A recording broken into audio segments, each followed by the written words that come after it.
57% of Missourians voted for this, and you've got the state senator talking about our people are just too stupid to know what's good for them, and then the governor talking about they're being manipulated by out-of-state elites.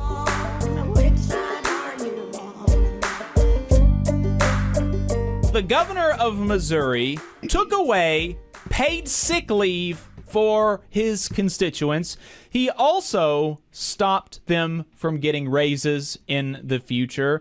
That happened last week when the governor of Missouri repealed or signed the repeal that passed out of the legislature that repealed a ballot measure that would have done several things. It was a suite of kind of pro-worker things. One of the things that it would have done would have given paid sick leave to most employees in Missouri.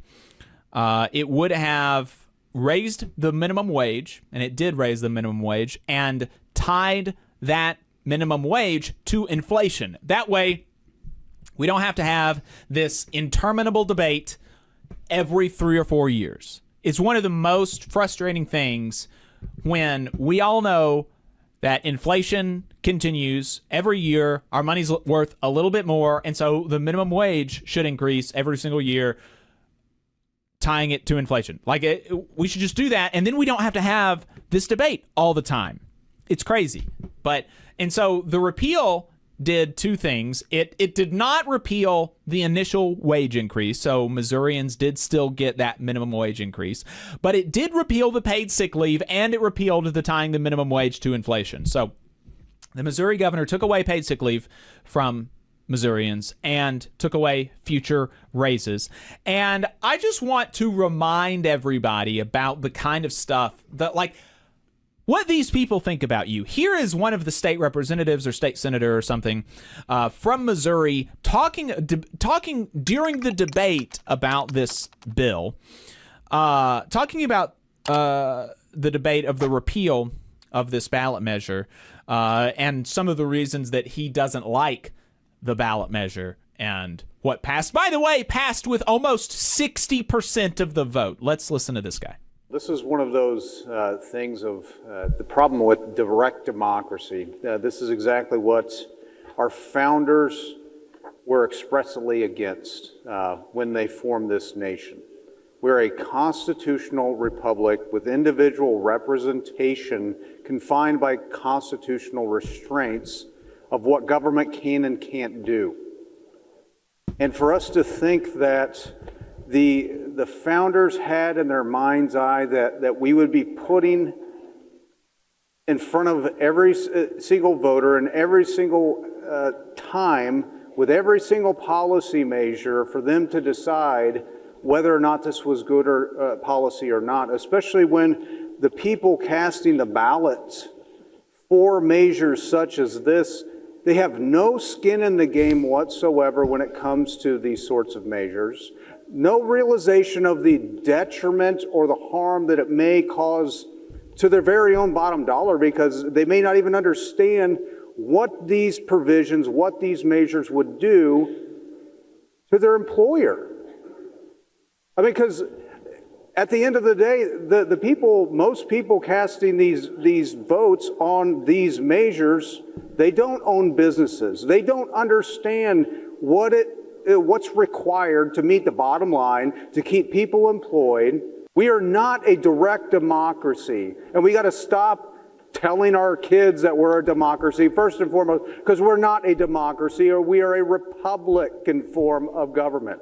We say the pledge every day. We say to the republic for which it stands, not the democracy for which it stands, and especially not the direct democracy for which it stands. And people can moan and they can groan, but it's the ones that moan and groan are probably not the ones signing the front of the checks that employ the people that are having to bear these costs. Hey, 5 seconds. Just wanted to say that this is only possible because of our donors. If you want to see more of this, then consider donating yourself at tvlr.fm/donate.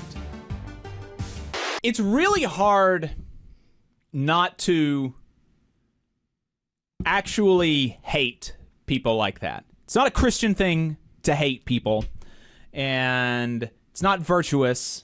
I'm trying to get better about I want to be a good person. I want to be virtuous. I've been going to church a little bit lately, but it is so hard to not actually have hate in my heart for people like that who say that workers who are getting sick don't have skin in the game because they don't own the businesses, because they're not the ones that are profiting off of the labor of others.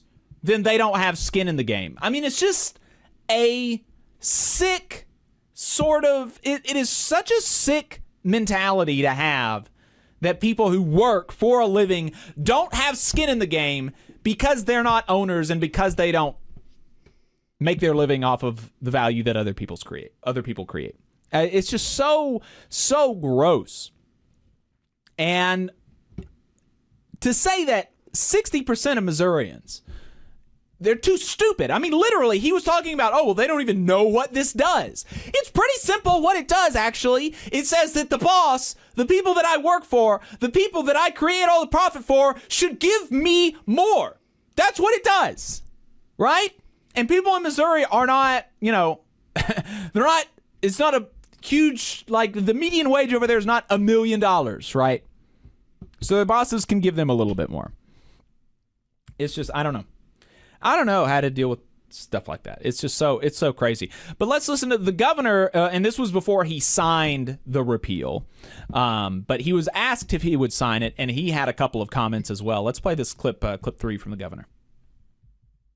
And another thing I'm interested in is, will you sign the Senate bill that scraps the mandatory sick leave in Proposition A? Is it the House bill that we just approved this week? Correct. Yes. I'll take a look at it, but I'm a big fan of that bill. As I mentioned earlier, it's a huge issue to both small and large business and economic developers. And look, I'm a capitalist in a free market. I do not think that we should allow, in this case, a very liberal group from the East Coast of our country come in and spend millions of dollars to put a question on the ballot that has nothing to do with the input of individually, privately owned businesses, and I'm not a big fan of mandates. I think the markets should set what employees get paid and what the compensation are, and I know businesses are very competitive in doing that, and they're always going to try to take care of their employees the best they can so they don't lose them to the business down the street, and that's something individual business owners should decide, not some piece of legislation that was introduced by somebody not even from the state. Introduced by somebody not even from this state, despite the fact that the people who signed petitions to get it on the ballot were definitionally Missourians. You couldn't have, I couldn't have signed that petition to get it on the Missouri ballot because I don't live in Missouri. Missourians signed a petition to get it on the ballot in the first place, and then Missourians voted by 57%. I mean, if either party got 57% of the vote nationwide, it would be a landslide of, like, biblical proportions. Like, people would be talking about the mandate that candidate had because he got 57% of the vote. I mean, Trump talks about mandates, and he got, like, 49% of the vote, right?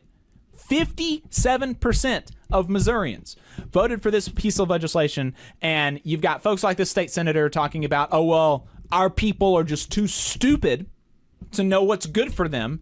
And then you've got the governor talking about, oh, well, they're being manipulated by out-of-state elites or whatever. Somebody in the chat says, yes, won't somebody think of the interests of the poor, vulnerable businesses? They're people too. Yeah, that's right. Somebody else says, if you have a corporate charter granted by the state, the community, that doesn't exist in your so-called free market fantasy land, the privilege of limited liability, why should any owner get that? Yeah, I mean, that's a good point. Markets are not, there's actually no such thing as a free market. That's a myth. That doesn't exist. Markets are set up by the state. Gus says, apparently all he was learning in school was the Pledge of Allegiance, that state senator, yeah. And then somebody says, oh, won't somebody think of the poor owners and billionaires? Another person says, if a business can't pay a minimum wage, either it is a non-viable business or the wages need to be subsidized by taxing the uber wealthy oligarchs. Yep. Agree with that. It's just so, I don't know. It's bonkers. Quirky Geek Girl says Canada has sick leave, family leave, and 2 weeks. Businesses are not going out of business here. 2 weeks vacation minimum. Yeah, that's true. I mean, we talked about this last time we talked about the paid sick leave, but The United States is one of the only countries in the industrialized world that does not have a minimum paid time off.